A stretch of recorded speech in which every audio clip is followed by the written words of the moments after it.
Welcome back. Thom Hartmann here with you. And Catherine in Seattle says, you're a cynic too?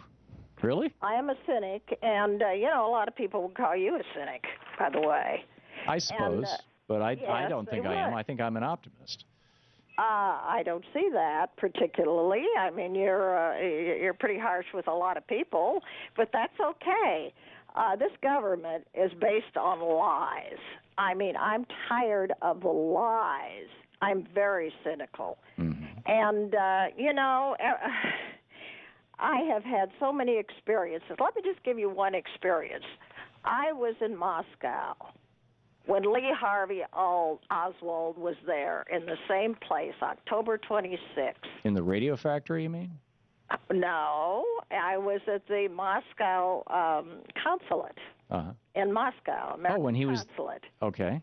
And 1959. And that's where I got really cynical. Huh. I'll tell you why. Because, this guy was screaming on the other side of the door. I could hear everything he said. And he didn't mean anything to me. He hadn't shot Kennedy yet. In fact, I don't think he ever did. And I'll tell you why. This fellow came roaring out of the door and hit me. I got a good look at him. That was not Lee Harvey Oswald. Now, fast forward to the Los Angeles Times years later, 1963. I was sitting there reading about Moscow, 1926, 1959, Lee Harvey Oswald. That was not Lee Harvey Oswald. Huh. That was a short, heavy-set man, and he was, I had this verified by what they said in Mexico City. They showed a picture of, the embassies down there. This was not Lee Harvey Oswald. Yeah. Now, what's going on in this country? I mean, that's where I got very cynical. That was not Lee Harvey Oswald. Sure. Was he a So here's the question, or the issue, I guess, Catherine. A genuine cynic would say, game over. That's it. We're screwed. We're toast. They've been lying to us. They've been gaming us. They own the system. They have. Let's just go out and have a drink. Eat, drink, and be merry, because tomorrow we're also going to be slaves. And an optimist would say, okay, a realist and an optimist, which I think I am both, would say, yeah, that's true. I don't know about your story with Lee Oswald, but it is true that we have been lied to a lot by our government, that we are continually being lied to by our government and by our corporations and by our billionaires and by our politicians. Sometimes we're told the truth. Sometimes good stuff happens. Sometimes bad stuff happens. But all of that we need to look at with a clear eye and ask ourselves every single day the question, what can I do to make this a better world? And then do it. And that's where cynics don't take that next step, and that's why I would not call myself a cynic. I haven't heard any information about what to do about what's happening. Okay, well, let me give you a great starting point. This is one of my favorites. If you have the access to the Internet, go to movetoamend.org. Over 500 communities, including some 20 states now, I believe, have passed resolutions saying we need to amend the United States Constitution to say that corporations don't have the rights of persons under the Bill of Rights, and that billionaires cannot use their money as if it was free speech. These are doctrines that were completely invented by the Supreme Court and that have largely led to the takeover of our government that you're describing.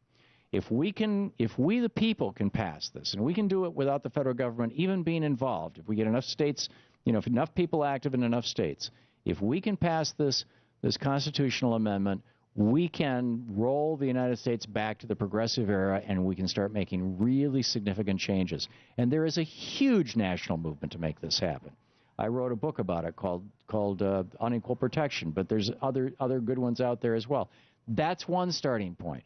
There are other great organizations out there that are doing what they can. Tim Carpenter's group, Progressive Democrats of America, PDA, they're not affiliated with the Democratic Party at all.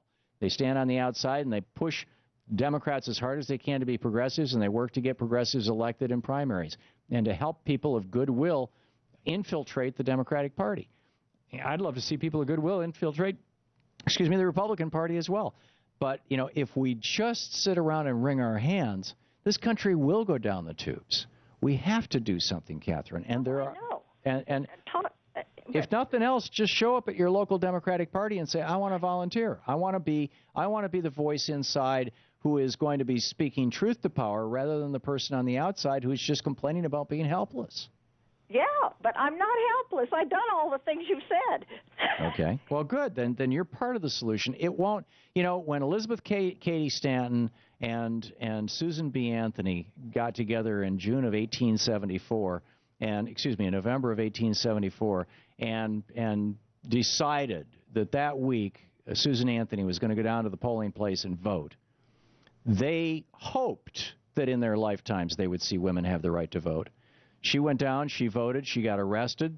Within a month, she had paid the fine, and they didn't send her to jail, but she was taken to jail. But, she paid the fine, and it kicked off. Now, it had already been going. I mean, Abigail Adams, John Adams' wife, was a large part of it during pre-revolutionary times, of a women's movement in the United States. But Elizabeth Cady Stanton and Susan B. Anthony never lived to see the day that women could vote. And yet, if they hadn't done what they did, that small act of civil disobedience, followed by, publicizing it and promoting it, you probably wouldn't be able to vote today. It's like, don't ever think that even small actions, joining Move to Amend, showing up for the Democratic Party, don't have consequences. They do. They really do. And we all need to be involved. We need to step up. It's not enough to just complain about things. In fact, it's not even a particularly useful thing to complain about things. One of the guiding principles for me when I do this show is I don't talk about things, I don't complain about things unless I can offer a solution. And I wish more people in radio and television did that on the right and the left. Because we have to have, there has to be something that we can do as the next step. Otherwise, it's just like, hey, let's just get drunk. And that's not going to help anything. Catherine, thank you for the call. It's a very thoughtful call, and I honor your integrity and your concern. Coming up tomorrow, we'll have the latest.